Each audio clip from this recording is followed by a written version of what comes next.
For today's video mga kapares, ito't natakam tayo sa calamares sa kanto kaya naisipan ko na nga lang magluto at ito nga yung nabili nating pusit at dali-dali natin siyang hugasan at linisan.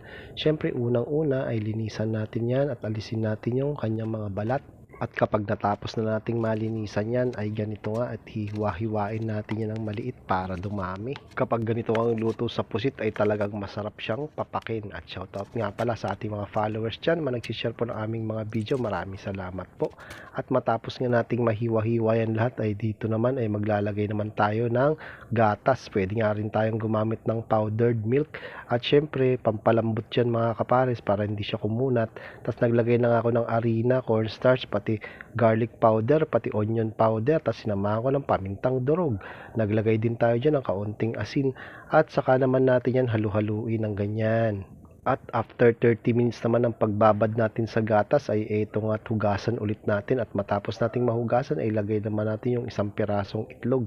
Naglagay din ako ng harina pati na rin ang cornstarch. Tansya-tansyahan nga lang tayo mga kapares. Naglagay din ako ng asin at pamintang durog at saka naman natin yan halu-haluin ng ganyan.